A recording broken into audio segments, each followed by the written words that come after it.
Hey guys, sorry about that little interruption there. I guess with off signal, whatever. But we're back, and we won't have that problem no more. We turned off the Wi-Fi. But anyway, I was introducing the baddest cooker we saw in forever here. But last night I was telling you a little bit about it.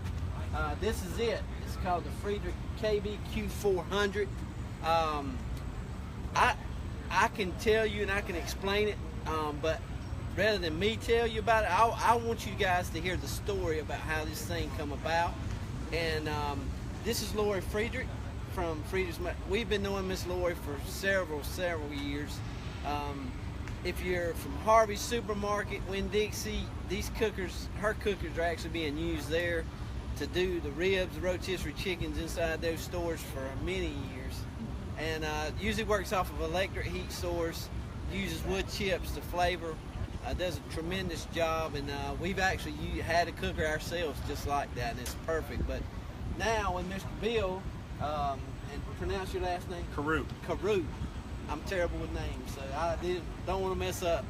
Kale Phelps is a bad enough name saying that. So Karau, sometimes I'd probably put 3 syllables in if I'm not careful. But anyway, these are the guys that come up with this thing. I want them to tell you more about this cooker and how it works. If you'll look back on our Facebook videos last week, maybe 2 weeks ago, we shot a deal with, we showed Tuffy Stone's pit running, Darren Rath's pit running, and what you saw is what I explained to people, or what the guy was doing the video showed was called blue smoke. And basically what that is when the pit's running, and if you look right there, this is the exhaust stack right there. You don't see any smoke per se. Light smoke. You barely tell it's smoking. That's the blue smoke, clean smoke. And they've invented a way where you can choose.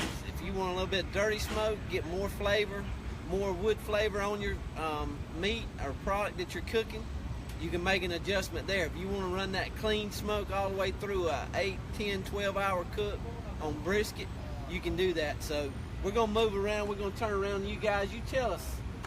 Just like you were telling me, you tell all these folks about this bad boy right here, all right? Okay. Sure.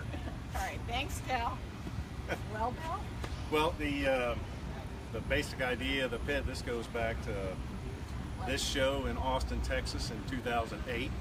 I had been working for about 4 years trying to develop technology that would make blue smoke on demand.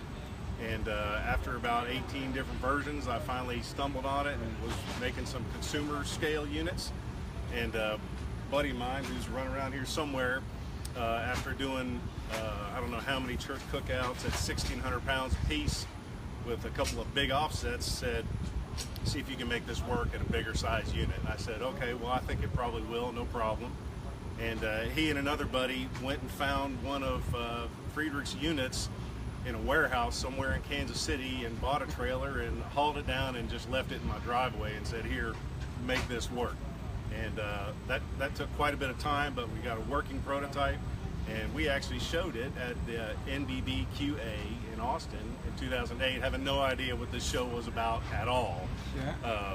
And I called up Laurie maybe a week before and said, Laurie, I just thought I'd let you know that I've got one of your old units, and you're going to do what? So we didn't exactly get off on the best foot. But it's gotten better since then.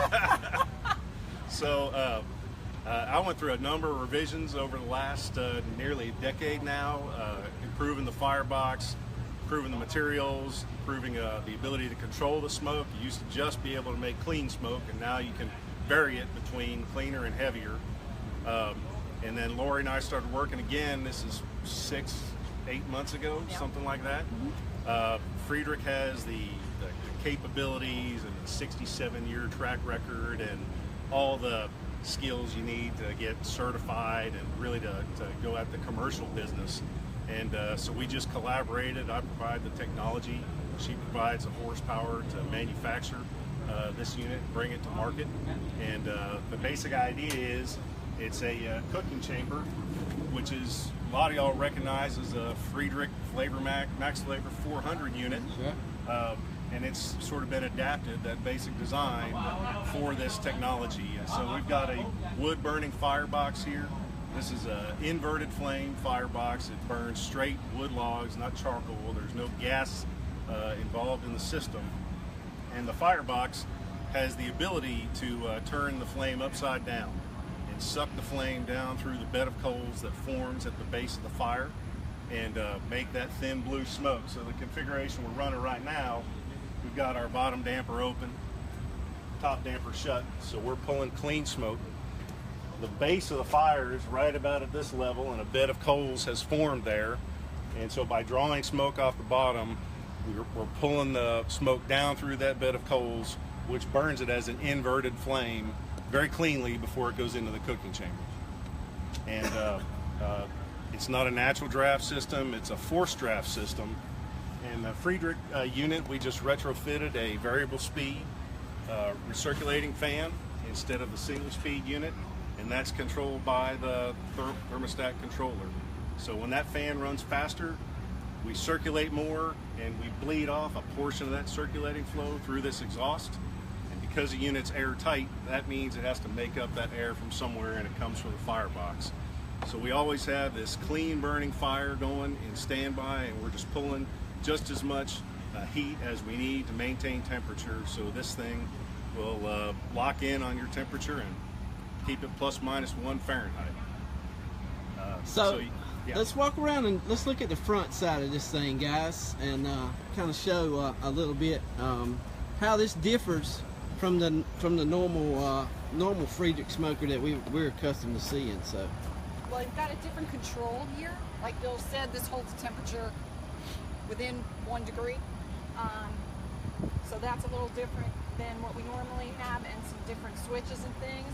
The way it operates is the same in terms of the rotisserie at the shelves inside.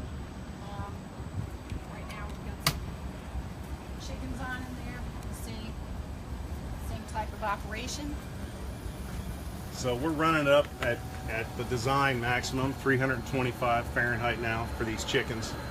And you can see as the doors open, it's cooling off, and that fan is ramped up. You might be able to hear it, ramped up in speed, trying to restore that. And it also self-evacuates as a result of that. But it will bring this temperature, we fell off 20 degrees, and within, I'd say, 2 to 3 minutes, it will be back up to 325, and it will lock in on that temperature and be ±1 Fahrenheit from there.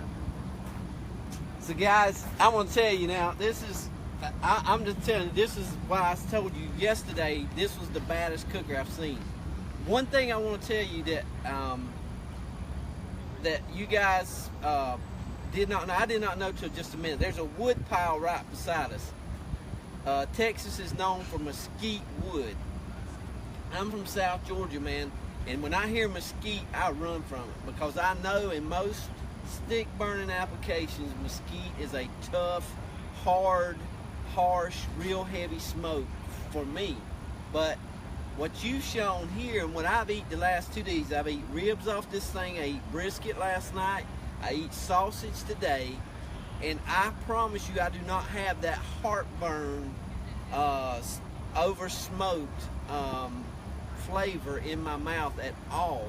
And they've been using mesquite wood, so I can't even imagine. My favorite wood is pecan, or pecan, however I call it pecan. Whatever, pecan, okay. But that's my favorite, and I can't imagine what this thing would taste like with that flavor from that true blue smoke and not that heavy smoke. But if you'd have asked me what type of wood he was using, I would have. Mesquite was not in the equation. I would have said maybe post oak or oak at most, but definitely not a mesquite. But I promise you, it has been off the chain. Everybody out here that has had samples, you watch their videos and ask them about it. How about this smoker? Tell me about the food from it. They'll tell you the same thing. So anyway, guys, I'm telling you, I think you guys got more than a home run. So I can't wait to see this thing. They're ready to produce them. Also, I heard in a commercial environment that it could have the electric assist on it. Yes. Could be put on it in a commercial application, so you get your wood flavoring, but put a you know, I think it's a and home a run. self-cleaning system too. So. Self-cleaning, and that thing That's works huge. excellent. One thing I will tell you about the cleaning part of it, I've noticed this pitch run non-stop for what, 3 days now, 2 days? 2 days, yeah. It's clean as a whistle inside. That tells me they hadn't had it on the heavy dark smoke that creates the creosote, the dirty of the inside of the pit, the buildup. It's not in there. So I'm telling you, that's the real deal. And that technology there is brand new, and it's standing up for itself. It's different. So there you go, guys. The baddest cooker I've seen in a long time right there. I'm excited. I wish you guys the best of luck. And I can't wait to see what happens next. All right, so, Kel, thank anyway, you so guys, much. we'll check back with you soon. Hang in there with us, and we'll be back soon, guys. Thanks.